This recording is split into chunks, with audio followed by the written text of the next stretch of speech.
let's have a look at how we use the standard hydrogen electrode to determine those half-cell standard reduction potentials that we find in the table. So we would assemble a half-cell. So this one we'll use the copper-2 copper half-cell. That'll be on the left.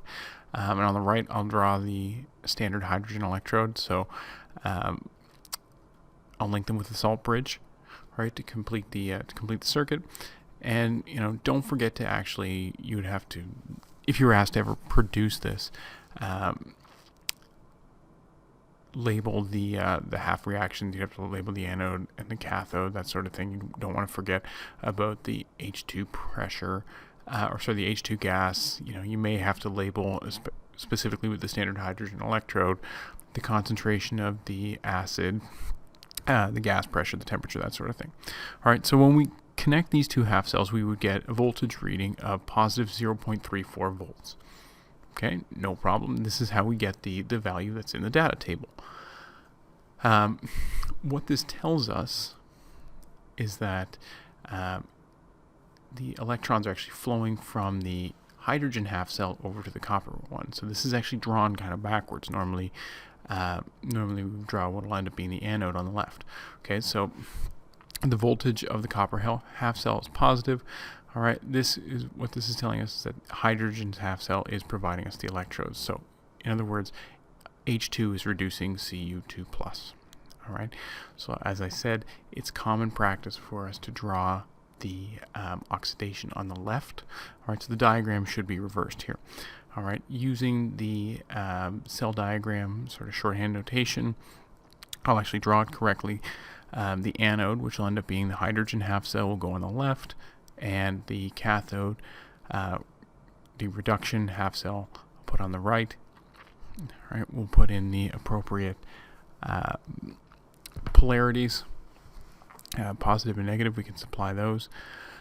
All right, and this would be how we would analyze half cell potential for copper. Let's look at another scenario. We'll now pair the zinc 2+ zinc half cell with the standard hydrogen electrode. We'll connect them via a salt bridge. Okay, again, don't forget that all solutions are at 1 mole per liter. Temperatures are 298 Kelvin. Gas pressure 100 kilopascals. All right, the standard hydrogen electrode, right, the electrode itself, remember, is platinum metal. Right, when we connect zinc to the standard hydrogen electrode, we see a cell potential, in this case, of negative 0.76 volts. What this is telling us is that zinc is providing the electrons to the hydrogen half cell now. In fact, zinc metal is reducing H+ to H2. Zinc is a stronger reducing agent than hydrogen. Okay, we know this because by looking at the table, we can see that the zinc half cell has a much more negative E0 value than hydrogen. All right, I can use the shorthand notation again.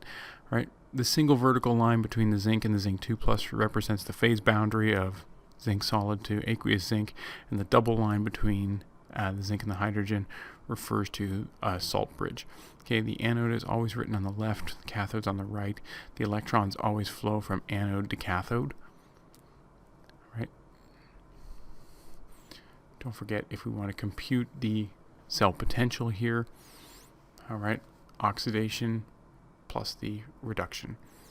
All right, don't forget that if you're not going to find an E0 of oxidation, they're all reduction reactions, so you've got to reverse the values that you'd find in the table. The one last thing here is to remember, the standard hydrogen electrode is used to find and assign the values that we have in that standard reduction potentials table.